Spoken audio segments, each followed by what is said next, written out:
It's okay. I'll go in the closet. Okay, so yet again, we are doing a live. I wanted to do a live because they just work better. They work better. There's no excuses, there's no waiting and all of that. But let me set you guys up real quick. I just kind of want this to be recorded so that I don't have to edit, to be honest with you. So I hope the lighting is okay. But we're going to go ahead and jump into this real quick. I wanted to talk to you guys about waiting, how to wait for your husband. So it was on my heart because I was talking to a friend of mine this morning, and it wasn't a question that she asked of me, but it was something that she was like voicing her concern with the idea of waiting and what that looks like for her. Let me move this. I had to come to my closet, and I don't have a place in my closet to record, really. I hope the sound is okay. But so it kind of dawned on me that when people, as women, right, when we think about waiting, we think about what not to do or what we have to prepare for, so it's either what we can't do while we wait or what we have to prepare as far as like how to prepare for our husbands. And everyone talks about that. Everybody talks about how to prepare for our husbands, what we need to do to make sure that we are ready to be wives. And yeah, and so it dawned on me today, like, there is not a thing. So first of all, I just want to make this very clear that when we are waiting, it's not a thing that we're waiting for a man. We're not waiting for a man. We're waiting to become what God is destined for us to become, the thing that He has placed inside of us, our true identities. That's what we're doing. That's what the wait is, right?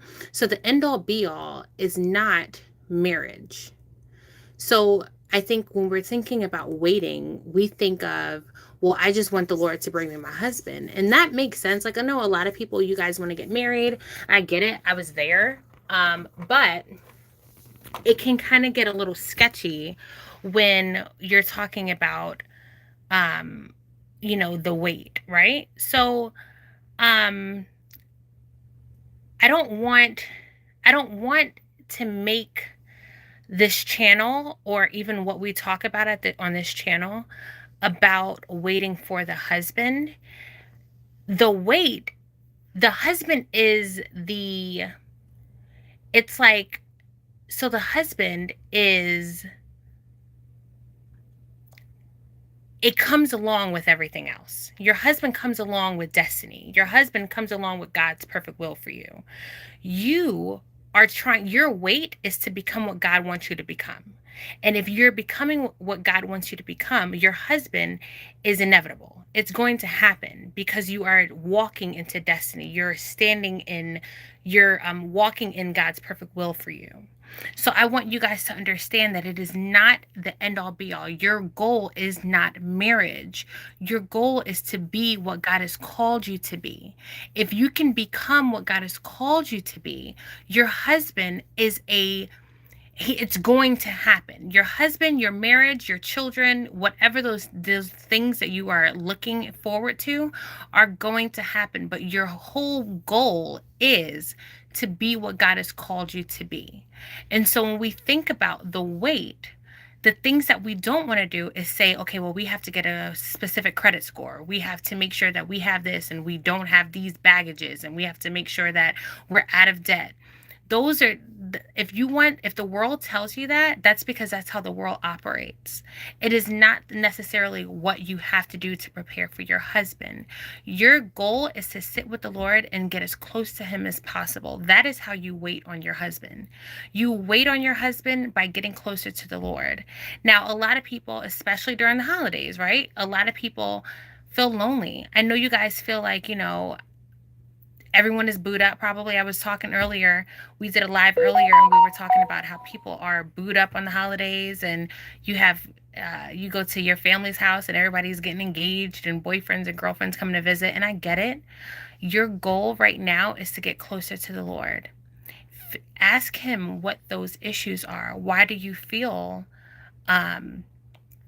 why do you feel distanced? Why do you feel lonely? Why do you feel like you need this? Why do you feel like this is something that, why is it bothering you so much? And more than likely, the answer to that is something that there's a void there that needs to be filled. There's a void there that needs to be filled. So, as far as how to wait on the Lord, how to wait on your husband, the first thing you have to do is get closer to the Lord. Start to sit and talk with him. Let him minister to you the things that he wants you to change, the things that he wants you to adjust inside of you, the things about your character that he wants you to fine tune and refine. There's certain things that he might ask you to adjust in your relationships around you. Maybe he will tell you to adjust some things in your personal life, maybe some, financial situations that he wants you to fix and things like that. But ultimately, go to God and see what that thing is, because there's no right or wrong answer. There's no thing that is, there's no checklist on what you need to do to prepare. Your goal is to go to him and see what it is that he wants you to do. That's the first thing. What changes he wants you to make, not for your husband, but what changes he wants you to make for you to become the best version of you. What are those changes? What do I need to do to become the best version of me possible? That's number one. Number two, I believe that you need to first enjoy who you are.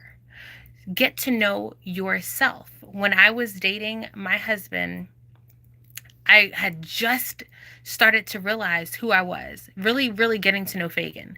Even as a younger woman in my 20s, I didn't even like my name.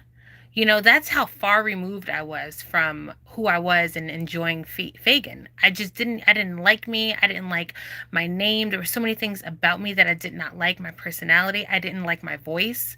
There were so many things about me that I did not like, that I didn't realize that I really did not enjoy myself. I didn't value myself. And so there's no way that you can be a wife to someone without valuing you, without knowing that you are valuable. That's number two, getting to know yourself, enjoying yourself, enjoying your presence, enjoying the things about you that God has placed inside of you, those quirks, those personality traits, really enjoying you. Okay, that's the second thing I would say. Enjoy who you are. Actually, start to like yourself, date yourself. And that might sound crazy. I didn't date myself as far as like going out and doing all of that. I didn't do that, but I did spend time with myself in my quiet space, in my alone time. I spent time with me. And when I did that, I would ask the Lord, like, why do I do this? Why do I tend to do this? Or why do I lean toward this kind of personality? And the Lord started showing me things about me.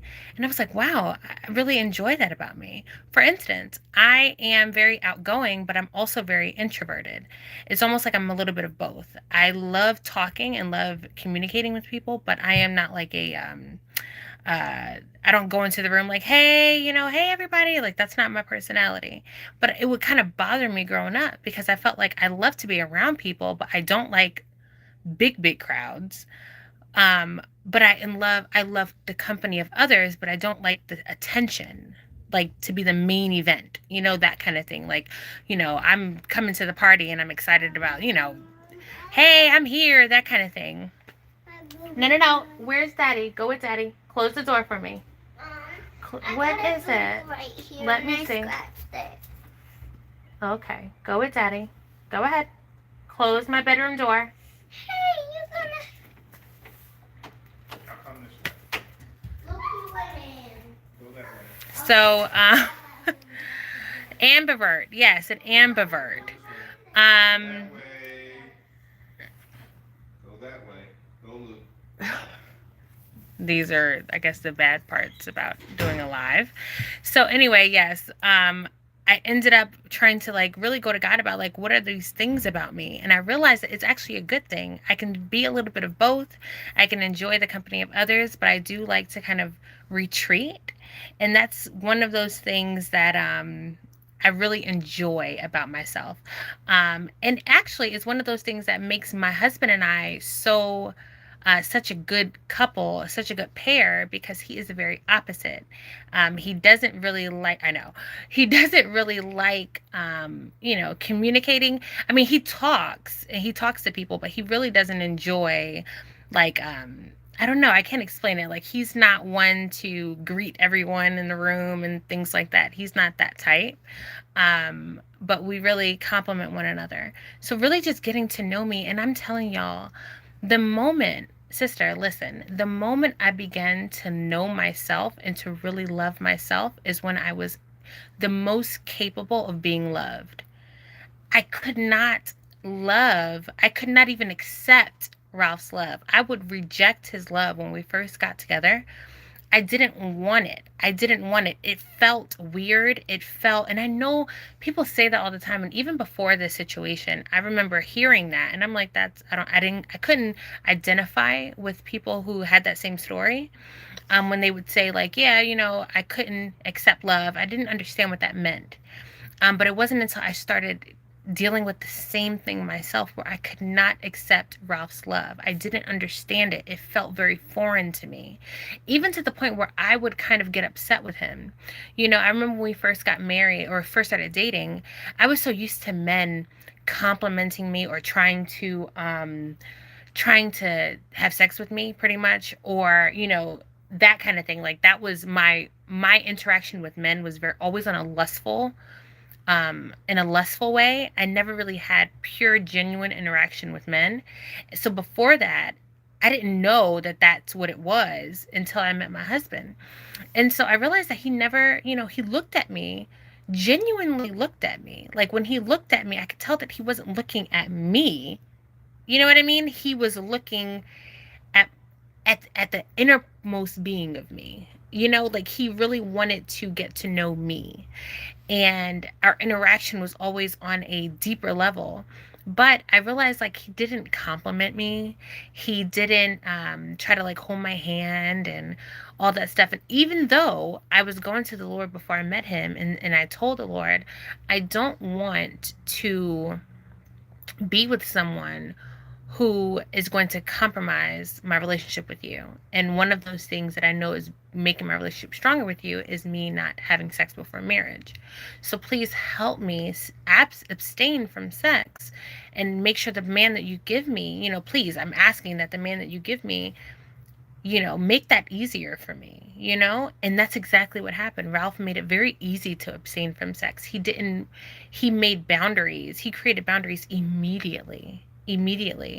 But in the same way, it made me very uncomfortable to the point where I called him out on it. And I was like, hey, I'm noticing that, do you like me? And he's like, yeah. And I'm like, it just doesn't seem like it. Almost seems like we're just friends. And he asked me to elaborate. And when I did, he said, well, it sounds like, you want me to, you want me to hold your hand, you want me to do all those. And he wasn't physical with me at all. And I said, yeah. And he said, well, I'm doing that to protect you. He said, of course, I want to do that. I want to hold your hand. I want to tell you how beautiful you are. He said, every time I see you, I think it. He said, but you'd be surprised, and this is just a caveat, you'd be surprised how compliments, when a man is complimenting you, it's not pure. A lot of times compliments are given they know that women are moved by our emotions. So you'd be surprised how many men are complimenting you, not because they are just purely infatuated with your looks and thinks that you're, the most beautiful thing walking on God's green earth, but they're doing it to get in them draws. And I'm just being real. They're doing it to soften you, to start to kind of woo you. That's what it's really meant to do. And so a lot of times we feed off of that, but in our naivety, we don't realize that this is actually grooming me. This is actually making me more susceptible to his finesse. You get what I'm saying? And so Ralph did not do any of that. He didn't need to. I was already connected to him. Your husband, when you meet him, he's not going to need to do any of the extra stuff. When it's God ordained, he's just going to have to be him. That's all he needs to do. That's all you need to do. You don't have to do the extra stuff. I didn't have to put on loads of makeup and hair and all of that to get Ralph's attention. Actually, when we first started dating, I had just cut all my hair off. I had this much hair, literally, and it was just God ordained. It was God ordained. So he told me in that conversation, he said, "I don't do it because I'm protecting you. I don't do it because I want more out of this." And he said, and to be honest with you, I'm not going to do it. Almost like, if that's what you need, then you might, this may not be it. And I just, like, that in itself was like, okay, all right, Lord. First off, I realized how crazy and broken I was. I was like, wait a minute, I'm really upset with this man for not lusting over me. Like, what kind of crap is this? Like, what's wrong with me? That was number one. But number two, it opened my eyes to, this man is different. He's different.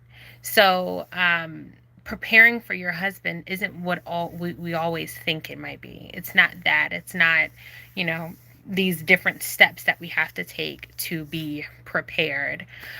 We have to be really careful what we deem as whole and what we deem as broken. We have to be really, really careful of that. Really careful. Like I said before, earlier, our main goal is to be what God has created us to be, to get whole, meaning to be healed from the brokenness that is inside of us, the soul hurt, the heart wounds. That's what's important. And you can do that without looking whole from the outside. You can be whole in the inside and still look messed up and like you have baggage. For example, when I first got divorced, from the outside, people would say, well, there's no way that you're whole. You just came out of a bad, tumultuous marriage and you just got divorced in July or June, and now you are dating in October. There's no way you're ready. So from the outside looking in, I was not whole. From the outside looking in, I was broken. I was torn down, broke down. I didn't have a job yet. I wasn't working because I had just had a baby. Then I wasn't working after that. And I think I got like a temporary job or something like that at the time, but I didn't have that anymore. I was just in a bad, bad spot. 2 children, no job, barely had a car. I think I had a car, but it was about to be repossessed. Whatever the case was, I was in a really bad spot. And from the outside looking in, if someone were to see me, they would assume that I was just a ball of brokenness and not ready. And God knew better. He knew that I was ready. He knew that I was ready because of the time that I was spending with him during my separation, the time that I was consecrating myself, the time where I was reading. I was reading books. I was popping them like pills. Like, I was reading books by these wonderful women of God, so much that by the time we got started to date, me and my husband, I was like not interested. Like, I wasn't interested in dating because I wanted to just be with me. Like, I really enjoyed my time with God. And I told my friend, a girlfriend of mine, I was like, I don't really necessarily want to date right now. Like, I'm really enjoying this. I finally just have me and God, and it's wonderful. I had never been single with God enjoying it. Usually when I was single in the past, I was miserable because I wanted a boyfriend. I wanted a husband. But at this time, I was enjoying it, and I was soaking it up. And then he brings my husband along, and I just wasn't ready. I wasn't ready to give up on what I had going on with the Lord, but he knew that I was ready, and he had things that I needed to do. And he didn't have time to waste on what I thought was, pure bliss with the Lord. But, he knew I was ready. So my goal was to just spend as much time with the Lord as I could, and I did. And I'm telling you now, I was not completely whole. I'm still healing. I'm still healing. My husband has played a huge, huge part in my healing. A huge part in my healing. And I share my story with you guys. And I just want to make it very clear that I share my story. My goal is to just show you that there's no difference between you and I. There's no difference. When people, when I think about like what I didn't do anything. The only thing I did was I soaked in the Lord and I laid at his feet and cried out to him every single day. Like that's what I did in that horrible marriage. That's what I did during my separation. I just did not leave the Lord. And that's one thing that I can honestly say that I did. Other than that, it's been grace. But the one thing that I can actually say that I stuck to was I did not leave God. No matter what it looked like, no matter how upset I was and broken and sad and distraught from this horrible marriage I was in, I did not leave the Lord. If anything, it caused me to be closer to him. I would be in fetal position in my closet, laying on the floor, screaming, crying, and my ex-husband would be over me screaming, you're never going to be anything. You're never going to find anything better than me. And I mean, all types of things. And I would be crying and I would just be saying, Lord, why are you allowing this? Like, I could not understand how I found myself in that situation. And not one time did I leave God. Not one time did I, find myself, woe is me and not wanting to even consult with the Lord. Like I said, that situation got me closer to God than I've ever been. So, it was definitely used for some good and still being used for good, clearly. So yeah, so let me see. I think you guys said something. Oh, okay. Yes. You met your spouse yesterday. Okay. That's a weird feeling. That's a weird feeling of being like, I think I met my husband. Amen. Or a wife. I'm not sure if you're a man or a woman. But good stuff. Good stuff. I wanted to come on real quick and just give you that encouragement. If you are waiting and you are not married and you are, during this holiday season and you're at Christmas and you're seeing all of what everybody else has going on, you have to tell yourself that what God has for you is way better than what you could ever imagine. God gave me a word back in 2016, and he said, this year I'm going to blow your mind. Nope, that was in 2017. He said, this year I'm going to blow your mind. And I didn't know what he meant or anything like that, but he gave me that word. And he said before the year was over, he was going to blow my mind. And actually, I'm getting that wrong. It was the beginning of 2018 that he gave me that word. So I want to say it was January of 2018. It was right after New Year's Eve service, and he gave me that word. 2018. That was in January. In March, I got engaged. My husband proposed. In June, we were married. And then by like, I don't know when my boy was conceived, my son. I want to say he was, I don't know. We really think he was a honeymoon baby. We didn't go on a honeymoon right after our marriage. We didn't go on right after our wedding. Our wedding was June 24th. We didn't go on our honeymoon until August. It was like the second week of August or something like that, like August 6th, maybe the second week of August. I really believe that I was actually pregnant on my honeymoon. So I think he was like wedding day baby. I'm really sure. Like I'm more than sure because the math just don't add up.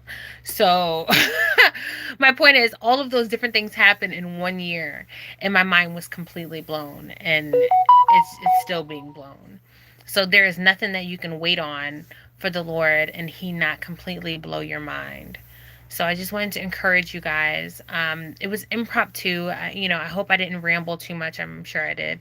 But it's fine. I just wanted to put this video out because if it doesn't help hundreds of people, it doesn't have to. It just needs to help that one. So I hope it does. I hope it encourages you Do not allow your emotions to get the better of you. You are not an emotional being. You have emotions, but you are not an emotional being. You're also not reactionary. You do not react to what you are feeling. You are not driven by your flesh. You have power to resist the devil. So I don't care how you're feeling, you will not go out and have sex with whomever and call your ex boo or whatever the case is. That will not be your story this year. That will not be your story this year. You have the power and the authority to make that decision in your own life that you are not going to do that. You are not going to do that. You are not going to go back to something when God said no. You're not going to do it. You have to decide that you're not going to do it. It starts with a thought. I'm lonely. That's a thought. That was a thought that was given to you. That was a thought that was given to you. You have been assigned an enemy the minute that you were conceived. Satan assigned a spiritual enemy, a demon that attaches itself to you, that knows you. It's called a familiar spirit that knows you from the time you were conceived. It has followed you around all of your life. He knows what makes you tick. He knows what makes you lonely. He knows what will get you to sin. He knows you. It's a familiar spirit. So he knows that if I can get you lonely on a Wednesday night and your daughter is away or your cousin's away, your roommate's away, or maybe you just feel lonely and you can't turn to food, so you'll turn to a man, or you got to call so-and-so and then so-and-so texts you out of nowhere. He knows, Satan knows how to get you off of your game. And he can only use a thought, and he does not talk in third person. He speaks to you in first person. He says, I am lonely. I need a man. I'm just going to call him. We are just going to chill. We are just going to watch a movie. It is just a date. And it is not. It is not. You are stronger than that. You're stronger than that. You want God's will for you, perfect will. You don't want his permissive will. You don't want his good will. You want God's perfect will for your life. And in order to do that, you have to say no to the other things. Whatever you reject in this earth, whatever you reject, you automatically get the opposite. So if you reject a deadbeat or somebody who is not for you, you automatically get the opposite of what you rejected. If you reject God's perfect will for you and he says, hey, I need you to do this, and you are rejecting it, you don't want to be obedient, you don't want to sacrifice, you don't want to do that, well, you're going to get the very opposite of what he has for you. You are powerful. There is nothing that you cannot do. Nothing is stronger than you. You can do it. I don't care how lonely you may feel. You know that there is better for you, and you want better for you. You don't want the drama that the other things come with. You don't want it. There is safety in God's perfect will. There is safety in knowing that you are under the umbrella of the Lord. You don't want to live out of mercy. You don't want God to just keep having mercy on you. Lord, keep having mercy on me. I mean, I used to live in that. It took me to just get tired of asking for mercy. It was no longer grace anymore. I just needed mercy. I knew wrong. I knew I shouldn't have been at this man's house. I knew I should not have called him tonight. I knew, but my flesh just wanted compassion. My flesh just wanted companionship. My flesh just wanted to, I remember, listen, okay? When I talk to you guys, I am not talking to you guys from this high and mighty. I'm talking to you guys from being in that situation myself. I remember sometimes just wanting the muscular arms of a man. I was so tired of my soft friends hugging them, my friends, my girlfriends. Oh, hey girl. I was so tired of that. I just wanted some muscles. I just wanted the feeling, and that is the flesh. It is the flesh. You are stronger than that. And when I got stronger than that, I didn't even realize I was so lustfully driven all the time. I was driven by lust every day of my life. If it wasn't lust after a man, it was lust after food. It was lust after whatever made my flesh feel good. You guys can do it. I don't want to rattle on, but you guys can do it. There is nothing that is too strong for you. We have a house church every first and third Monday via Zoom. if you are interested. And it's also like camaraderie. You know, most of us are women. It's my husband on it with us. We have men come on every now and again, but it's usually women, and it's like an extension of Journeying to Self for some reason. It's through Lionheart Church, which is a church that I attend, but it just turned out that way. So if you just want camaraderie, if you just want like-minded women to kind of glean off of, and we glean off of one another, it is not my service and I talk the whole time. No, it's very, open platform. Everyone speaks. If you're interested in joining, it's Journeying to Self channel at gmail.com. If you send me your email address, I can add you to that. So I can add you to that and I can send you the Zoom link. So let me see. I just graduated college after 6 years, and I'm really focusing on the fact that God means what he says, just in his perfect timing. Absolutely. Perfect timing. Perfect timing is very important. Yes, Lord is blowing your mind. Let him continue to blow your mind. It is going to be beautiful. It's going to be beautiful. Okay. Well, love you guys. I guess I can keep it open if anybody has any questions or anything. I'm going to hop off. I have to go to Bible study.